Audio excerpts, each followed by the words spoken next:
புதிய பெனியல் கிறிஸ்து சபை வழங்கும் பலத்தின் மேல் பலம் நேரம். தேவ செய்தி பேராயர் யோபு அவர்கள். கர்த்தருடைய வார்த்தையை கேட்டு ஆசீர்வாதங்களை பெற்றுக்கொள்ளுங்கள். ஆண்டவரும் உலக இரட்சகருமாகிய இயேசு கிறிஸ்துவின் இனிய நாமத்தில் வாழ்த்துக்கள். பலத்தின் மேல் பலம் என்கிற நிகழ்ச்சி மூலமாய் உங்களை சந்திப்பதிலே மகிழ்ச்சி அடைகிறேன். என் அன்பு தேவ பிள்ளைகளை, இந்த நாளில் கர்த்தருடைய வார்த்தை மூலியமாய் உங்களை சந்திப்பதில் நான் மகிழ்ச்சி அடைகிறேன். இந்த நாளுக்குரிய கர்த்தருடைய வார்த்தை உங்களை பலப்படுத்தும் என்று நான் நம்புகிறேன். அருமையான தேவ பிள்ளைகளே, கர்த்தருடைய வார்த்தை மாத்திரம்தான் நம்மை பலப்படுத்த முடியும். இன்றைக்கு இந்த செய்தியுடைய தலைப்பு என்ன தெரியுங்களா? தேவன் உங்கள் மேல் வைத்திருக்கிற திட்டத்தை கெடுத்து விட வேண்டாம். அருமையான தேவ பிள்ளைகளே, தேவன் ஒவ்வொரு மேலும் ஒவ்வொரு திட்டத்தை வைத்திருக்கிறார். அந்த திட்டத்தை நாம் கெடுத்து விடக்கூடாது. ஒவ்வொரு பிள்ளைகளும் தாயின் கருவிலே உருவாகுவதற்கு முன்னதாகவே தேவன் அவங்க மேல ஒரு திட்டத்தை வைத்திருக்கிறார். ஏன்னு சொல்லி பார்த்தா, பூமியில பிறக்கிற ஒவ்வொரு நபரும் ஒவ்வொரு காரியத்துக்கு பயன்பட வேண்டும் என்ற நோக்கத்தோடு தான் ஆண்டவர் ஒவ்வொரு பிள்ளைகளும் இந்த பூமியில பிறக்க செய்கிறார். அப்போ இந்த வார்த்தை கேட்டுக்கொண்டிருக்கிற உங்களுடைய வாழ்க்கையில தேவன் ஒரு திட்டத்தை வைத்திருக்கிறார். அந்த திட்டத்தை நீங்கள் கெடுத்து போட வேண்டாம். கர்த்தர் நாமத்துக்கு ஸ்தோத்திரம். அப்படி கெடுத்து போடுவீர்கள் சொன்னால் அது தேவனுக்கு நஷ்டம் அல்ல, உங்களுக்கு தான் நஷ்டம், உனக்கு தான் நஷ்டம். தேவன் உன்மேல் வைத்திருக்க திட்டம் அது உன்னுடைய ஆசீர்வாதத்திற்காக, உன்னுடைய வாழ்நாளுக்காக, உனக்கு பின்னாடி வர சந்ததிக்காக. அதை நீ ஒரு நபர் தேவன் உன்மேல் வைத்திருக்க திட்டத்தை நீ கெடுப்பாயானால் அது உனக்கு தான் நஷ்டமே தவிர தேவனுக்கு நஷ்டம் அல்ல. தேவன் உன்மேல் வைத்திருக்க திட்டத்தை நீ கெடுத்து விட்டால் அந்த திட்டத்தை இன்னொரு நபர் கொடுப்பார். அதுக்காக மறுபடியும் உன்னை திட்டம் கெடுத்து விட்டானேன்னு சொல்லி வேற பிளான் மாற்ற மாட்டார். அந்த திட்டத்தை வேறொரு நபர் கொடுப்பார். அதெல்லாம் இந்த வார்த்தை கேட்டுக்கொண்டு அன்பு வாலிபனே, வாலிப பெண் பிள்ளைகளே, அருமையான அம்மாமாரே, கவனிங்க. உங்க மேல தேவன் வைத்திருக்கிற திட்டத்தை நீங்கள் கெடுக்காதபடி ஜாக்கிரதையா இருங்க. ஆதாம் ஏவாள் இவங்க மேல ஆண்டவர் ஒரு திட்டத்தை வைத்திருந்தாருங்க. அருமையான திட்டம். பரிசுத்த சந்ததிகள் உண்டாகி பரிசுத்த சந்ததிகள் பூமியை நிரப்பணும். ஆண்டவர் அவங்களை படைத்து அவங்களுக்கு ஏதோ தோட்டத்தை உண்டாக்கி அவளை கொண்டு போய் விடும்போது சொன்னாரு, நீங்க பலுகி பெருகுங்க என்று சொன்னார். பரிசுத்த சந்ததி வரணும்னு சொன்னார். அவர் ஆராதிக்கிற ஒரு கூட்டம் வரணும்னு சொல்லி தேவன் விரும்பினார். பரலோக ராஜ்யம் பூமியில் இருக்க வேண்டும் என்று சொல்லி அவர் விரும்பினார். ஏதேன் தோட்டம் ஒரு அழகான தோட்டத்தை தேவன் உண்டாக்கினார். ஆனால் ஏவாளும் ஆதாமும் பிசாசுடைய வார்த்தைக்கு செவி கொடுத்து அவங்க மேல இருந்த திட்டத்தை, தேவ திட்டத்தை கெடுத்து விட்டார்கள். தேவ திட்டத்தை அவங்க கெடுத்ததுனால தேவன் அவர்களே அந்த ஏதேன் தோட்டத்திலிருந்து வெளியே துரத்தி விட்டார். அதுக்கப்புறம் அவங்க கதையெல்லாம் படிக்கும் போது ரொம்ப அலைச்சலும் வேதனையா தான் இருந்ததுங்க. இன்னைக்கு நிறைய பேர் அப்படிதான். கர்த்தருடைய பிள்ளைங்க தேவன் தம்மில் வைத்திருக்க திட்டத்தை கெடுத்து விட்டு யாரோ ஒருவருக்காக, யாரோ ஒருவனுக்காக, ஏதோ ஒன்றுக்காக, ஏதோ ஒன்று அடைவதற்காக தேவ திட்டத்தை கெடுத்து விட்டு ஓடுறாங்க. ஆனா ஓடி என்ன பிரயோஜனம்? தேவ திட்டத்தை கெடுத்து விட்டு போனால் அவங்க என்ன பெரிய கோபுரத்தை ஏற முடியும்? தேவாதி தேவனை யார் பகைத்து கொள்ள முடியும்? இன்னைக்கு அநேக கிறிஸ்துவ பிள்ளைங்க தேவன் தம்மில் வைத்திருக்க திட்டத்தை நிறைவேறுவதற்கு இடம் கொடுக்காம ஏதோ ஒன்றுக்காக மயங்கி அந்த திட்டத்தை கெடுத்து விட போய்விடுகிறார்கள். கர்த்தர் நாமத்துக்கு ஸ்தோத்திரம். ஒரு சகோதரி எங்களுக்கு வந்தாங்க. அவங்க ஜபத்துக்கு வருவாங்க. அவங்க நல்லா பொட்டெல்லாம் வச்சிருப்பாங்க, மூக்குத்தி கம்பெல்லாம் போட்டிருந்தாங்க. நாங்கள் நினச்சோம் அவங்க ரட்சிக்கப்படாத நபர் நினச்சிருந்தோம். அதுக்கப்புறம் பார்த்தா அவங்க ரட்சிக்கப்பட்டவங்களாம். அவங்க வாய்க்கு நல்லா ஜோம் பண்ணுறாங்க. வசனம் சொல்லிங்க, நான் ஜோம் பண்ணேன், இன்னைக்கு பைபிள் வாசித்தேன், இன்னைக்கு நான் பாட்டு பாடினேன் அப்படிலாம் சொல்கிறாங்க. கொஞ்ச நாள் எங்களுடைய ஜபக்குழுவில் அவங்க இருந்தாங்க. அதுக்கப்புறம் அவங்களால இருக்க முடியல. அவங்க என்னன்னு விசாரித்து பார்த்தா அவங்க ஒரு ரட்சிக்கப்பட்ட பெண். நல்ல ஒரு கிறிஸ்துவ குடும்பம், வேதனா என்னன்னு தெரியும், சத்தியம்னா என்னன்னு தெரியும், ஆராதனை என்னன்னு தெரியும், தேவன் எல்லாம் தெரியும், ஆவிக்கிற வாழ்க்கை எல்லாம் தெரியும்.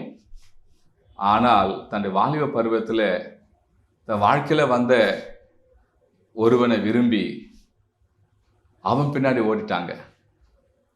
அவங்க காரணம் பண்ணிக்கிட்டாங்க. இந்து முறைப்படி நடந்து. ஆனால் சொல்கிறாங்க, நான் அப்படி நடந்தாலும் நான் வந்து ஆண்டத்தை நேசிக்கிறேன்றாங்க. இல்லை, தேவன் அவங்க மேலே இருந்த திட்டத்தை அவங்க கெடுத்து விட்டாங்க. அப்புறம் அடிக்கடி ஏதாவது ஒரு பிரச்சனை சொல்லுவாங்க, எனக்கு இதாகிடுச்சு, எனக்கு அதாகிடுச்சு, எனக்கு இப்படி ஆயிடுச்சு, அப்படி ஆயிடுச்சு, என் நிம்மதி இல்லை, அது இல்லை, தினந்தோறும் புலம்பல் தான் அவங்க. அப்போ நாங்கள் உற்று பார்த்தோம். நாங்கள் அப்போ ஜபத்துக்கு வர சொல்லுவோம், அவங்களால வர முடியாது. ஆராதனைக்கு வர சொல்லுவோம், அவங்களால வர முடியாது. அவங்க சொல்கிறாங்க, முயற்சி செய்கிறேன், என்னால் முடியல அப்படின்னுவாங்க. சில வேளை அவங்களுக்கே வெறுப்பு தேற்றம் வரமாட்டாங்க. கர்த்தநாமத்து ஸ்தோத்திரம். அப்போ உற்று கவனித்தோம், தேவன் அவங்க மேலே வைத்த திட்டத்தை அதை யாரோ ஒருவருக்காக அவங்க கெடுத்து கொண்டாங்க. இன்றைக்கு அநேக கிறிஸ்துவ வாழ்க்கையில் அநேக கிறிஸ்துவ ஆண் சகோதரரும் சரி சகோதரிகளும் சரி தேவ பிள்ளைங்க ஏதோ ஒன்றுக்காக தன் மேல் தேவன் வைத்திருக்க திட்டத்தை அவங்க கெடுத்துடுறாங்க. அவங்க கெடுக்க காரணம் என்ன தெரியுங்களா? அதுக்கு வந்து யாக்கோபு சொல்ல பாருங்களேன். யாக்கோபு 1:8 அதில் வாசித்து பார்த்தா சொல்லப்படுது, இருமனம் உள்ளவன் தன் வழிகள் எல்லாம் நிலையற்றவனா இருக்கிறானாம். இருமனம், தேவன் ஆராய்ச்சி கொண்டே வராங்க, திடீர்னு பொருளாசைக்கு எண்ணம் போகுது. தேவன் ஆராய்த்தே வராங்க, திடீர்னு பணமயக்கம். தேவன் ஆராய்த்து கொண்டு வராங்க, உலக இன்பம்.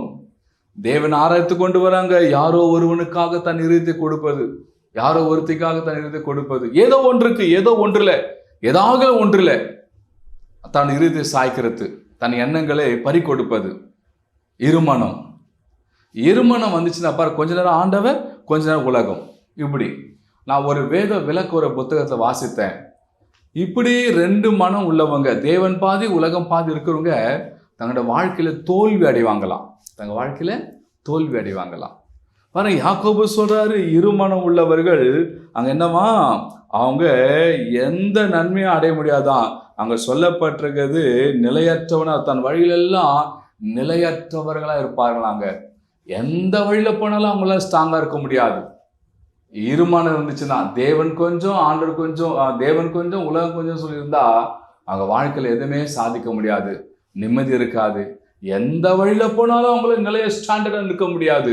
அவங்களுக்கு நல்லதாகவும் தோணாதுங்க. கர்த்தநாமத்துக்கு ஸ்தோத்திரம். என் அன்பு தேவ பிள்ளைகளே, வாழ போற கொஞ்ச காலத்துல நாம் ஒரே சிந்தை ஒரே மனமா இருந்து தேவனை சார்ந்து இருப்போமானால் இந்த உலகத்திலே நாம் ஜெயம் பெறலாம். உலகம் பாதி ஆண்டவர் பாதி இருந்தால் நம்ம தோல்விதான் அடைவோம். அதனால அந்த தோல்வி அடைகிற சூழ்நிலை வேண்டாம், இருமனம் வேண்டாம். இருமனம் இருக்குமானால் வாழ்க்கை முழுவதும் நிலையற்றதாக இருக்குமா.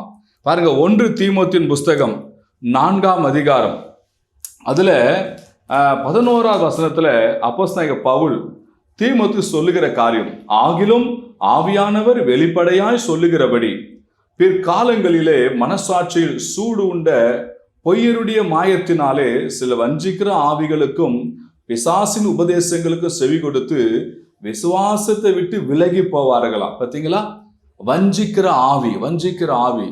இன்னைக்கு உலகத்துல வஞ்சிக்கிற காரியங்கள் நிறைய இருக்குதுங்க. ஆரம்பத்துல ஆஹா ஓஹான்னு காட்டுவாங்க, பின்பு அது வேதனைக்குரியதாக மாறி விடுகிறது. எந்த காரியம் எடுத்தாலுங்க, கர்த்தநாமத்துக்கு ஸ்தோத்திரம். பாருங்க, இதெல்லாம் எதுக்குன்னா, வஞ்சிக்கிற ஆவிகள் இருக்கிறபடினாலே அவங்க வாழ்க்கையில இருக்கிற விசுவாசத்தை விட்டு விலகி போறாங்களாம். கர்த்தநாமத்துக்கு ஸ்தோத்திரம். அப்போஸ்தலனாகிய பவுல் தீமோத்தேயுக்கு சொல்றாரு, சில வஞ்சிக்கிற ஆவிகளுக்கும் பிசாசின் உபதேசங்களுக்கும். இன்னைக்கு ஒரு சில உபதேசம்லாம் இருக்குதுங்க. சில சபையெல்லாம் பாவம் செய்த தப்பெல்லாம் ஒன்றும் இல்லை, ஆண்டவர் மன்னிப்பாருங்கிற உபதேசம்லாம் இருக்குது. அதெல்லாம் இல்லை, பாவம் போது செய்யக்கூடாது. கர்த்தநாமத்துக்கு ஸ்தோத்திரம். பாருங்க, இன்றைக்கு இப்படி பிசாசின் உபதேசம் செவி கொடுத்து விசுவாசத்தை விட்டு விலகி போறாங்க. தேவன் மேல இருக்கிற விசுவாசம் அதை விட்டு விலகி போகுது. உலக இன்ப இச்சைகளுக்கு பார்த்து ஓடி தன்னோட வாழ்க்கையை அவங்க கெடுத்து கொள்றாங்க. என் அன்பு தேவ பிள்ளைகளை, அதனால இந்த விசுவாசத்தை விலகும்படி இந்த உலக காரியங்கள் நமக்கு செய்ய, அதாவது இருமனம் இருக்குமானால் அப்படிப்பட்ட காரியங்கள் இருக்கும். அதாவது என்னன்னா, தேவன் உங்கள் மேல் வைத்திருக்கிற திட்டம் நிறைவேறாது. 2 மனம் இருக்கமானால் தேவ திட்டம் நிறைவேறாது. அதனால தேவன் உங்க மேல் வைத்திருக்கிற திட்டம் நிறைவேற நீங்க தேவனை சார்ந்து இருங்க, தேவன் நம்பிருங்க. தேவன் உங்க மேல் வைத்திருக்கிற திட்டம் நல்ல திட்டம். என்ன தெரியுங்களா? ஒவ்வொரு தகப்பனுக்கும் தன் பிள்ளைகள் நல்ல நிலையில் இருக்கணும், நல்லா வாழணும் அப்படின்னு சொன்ன தகப்பன் தகப்பனுக்கெல்லாம் அந்த ஒரு எண்ணம். கர்த்தர் நாமத்துக்கு ஸ்தோத்திரம். அதை காட்டிலும் உங்களை படைத்த ஆண்டவருக்கு என் பிள்ளைகள் இந்த தேசத்துல உயர்ந்து இருக்கணும்னு சொல்லி ஒரு திட்டத்தை வைத்திருக்கிறார். அதுக்கான வழிகளை ஆண்டவர் வகுக்கிறார். அது நீ தெரியாம யாரோ ஒருவர் காட்டுற மாயத்துக்காக, யாரோ ஒரு பண்ற மேஜிக்காக அதை பார்த்து போவாயானால் தேவன் மேல் வைத்திருக்கிற விசுவாசம் வழுவி போகும்படிதான் அந்த காரியெல்லாம் நடக்குதுன்னு சொல்லி அப்போஸ்தலனாகிய பவுல் சொல்றாருங்க. என் அன்பு தேவ பிள்ளைகளே, அது மாத்திரமல்ல, பாருங்க, கர்த்தர் நாமத்துக்கு ஸ்தோத்திரம். 2 தீமோத்தேயுவின் புஸ்தகம் 2 தீமோத்தேயுவின் புஸ்தகத்துல 1ஆம் அதிகாரத்துல 13வது வசனம் 14வது வசனத்தை வாசிக்கிறேன், கவனிங்க. நீ அங்க சொல்லப்படுது, நீ கிறிஸ்து இயேசுவை பற்றும் விசுவாசத்தோடும் அன்போடும் என்னிடத்தில் கேட்டு இருக்கிற ஆரோக்கியமான வசனங்களின் சட்டத்தை கை கொண்டிரு. பார்த்தீங்களா? ஆரோக்கியமான வசனத்தின் சட்டங்களை கைக்கொள். வசனம் ஒரு சட்ட புத்தகம். வசனம் நமக்கு என்ன சொல்லுது? அங்க போவாத, தவறு நடக்கிறதுல போவாத, உன் கண்களை அந்த பக்கம் சாய விடாத, தீயோரோடு நடக்காத, பாவம் செய்யாத, ஜெபம் பண்ணு, பரிசுத்தமா வாழுன்னு சொல்லி நமக்கு வேத வசனம் சொல்லுது. ஆனா அவர் சொல்றாரு, அப்போஸ்தலனாகிய பவுல் 13ஆம் வசனத்துல ஆரோக்கியமான வசனங்களின் சட்டத்தை கைக்கொள். நமக்கு ஒரு சட்டம் உண்டுங்க. எப்படி எல்லாருக்கும் ஒரு சட்டம் இருக்குதோ, கிறிஸ்துவுக்கு ஒரு சட்டம் உண்டு. நம்ம இந்த பைபிள் வேத புத்தகம் நமக்கு ஒரு சட்ட புத்தகம் போல, பாவம் செய்யாதபடிக்கு பரிசுத்தமா வாழ்வதற்கான நல்ல ஒரு சட்ட புத்தகம். அதை நீ கை கொண்டிரு என்று சொல்லி அப்போஸ்தலனாகிய பவுல் தீமோத்தேயுக்கு சொல்லுது பார்க்கிறேன். இன்னைக்கு ஆண்டவர் உங்களை பார்த்து சொல்றாரு, தேவன் உன்மேல் வைத்திருக்க திட்டத்தை நீ கெடுத்துக் கொள்ளாத, இருமனம் உனக்கு வேண்டாம். ஆண்டவர் சொன்ன வசனத்தின் சட்ட திட்டங்களை நீ கை கொண்டிரு என்று ஆண்டவர் நாளில் உங்களுக்கு நினைப்பூட்டுகிறார். அடுத்தது 14வது வசனத்தில் சொல்லப்பட்டிருக்குது. அதாவது 2 தீமோத்தேயுவின் புஸ்தகம் 1ஆம் அதிகாரத்துல 14வது வசனத்துல சொல்லப்பட்டிருக்குது, உன்னிடத்தில் ஒப்புவிக்கப்பட்ட அந்த நற்பொருளை நமக்குள்ளே வாசம் பண்ணுகிற பரிசுத்த ஆவியினாலே காத்துக்கொள். பாருங்க, நற்பொருள் என்று சொல்றாரு. அதாவது தேவனுடைய வார்த்தை நற்பொருளாம், நல்ல ஒரு பொருளாம். நல்ல பொருள் என்ன சொல்லலாம்? தங்கம், வைடூரியம், இன்னும் பொக்கிஷம், இன்னும் நல்ல பொருள், வாசன திரவியங்கள் எல்லாம். அதை காட்டிலும் வசனம் நற்பொருள் என்று அவர் சொல்லுகிறார். இந்த நற்பொருளை பரிசுத்த ஆவியின் மூலியமாய் நாம் காத்துக்கொள்ள வேண்டாமா? எப்படி? நல்ல கவனிங்க. தேவன் உங்க மேல வைத்திருக்க திட்டத்தை அதை கெடுக்கத்தான் பிசாசு பல காரியங்களை கொண்டு வரான். அப்போ உங்க மனம் என்ன பண்ணுது? அப்படியே அலைப்பாயுது.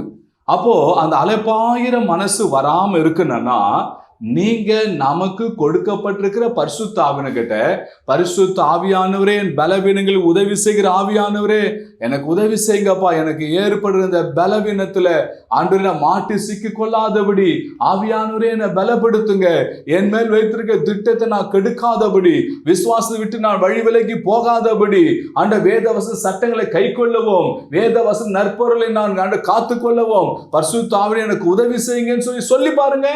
ஆண்டவர் உங்களுக்கு உதவி செய்வார். நமக்கு பலவீனங்கள் உதவி செய்கிற ஒரு இருக்கிறார், அவர்தான் பரிசுத்த ஆவியானவர். இந்த வார்த்தை கேட்டுக்கொண்டு அன்பு தேவ பிள்ளைகளே, தேவன் உங்க மேல வைத்திருக்கிற நல்ல திட்டத்தை நீங்க கெடுத்து விடாதீங்க. எதற்காகவோ யாருக்காகவோ அதை கெடுத்து கொள்ளாதீங்க. இன்னைக்கு அநேகர் தேவன் தமிழ் வைத்த திட்டத்தை கெடுத்து விட்டு இன்னைக்கு அவதிப்பட்டு கொண்டிருக்கிறாங்க.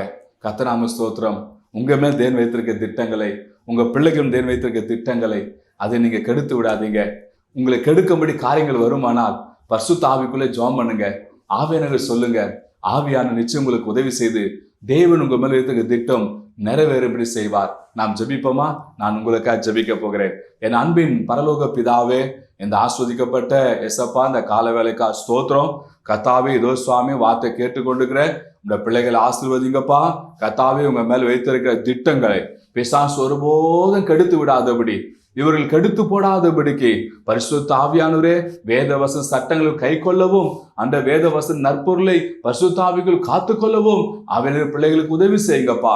இவங்க வாழ்க்கையை பலப்படுத்துங்க. இவங்க வாழ்க்கை குறித்து நீங்க வைத்திருக்க அந்த சட்ட திட்டங்களை நிறைவேற்றுங்க. கர்த்தாவை ஆசீர்வதிங்க. எதிர்கால வாழ்க்கையை ஆசீர்வதிங்க. எதிர்காலம் எப்படி இருக்கும் எண்ணிக்கொண்டு உங்க பிள்ளைகள் வாழ்க்கையை பிரகாசிக்க செய்ய பண்ணுங்கப்பா.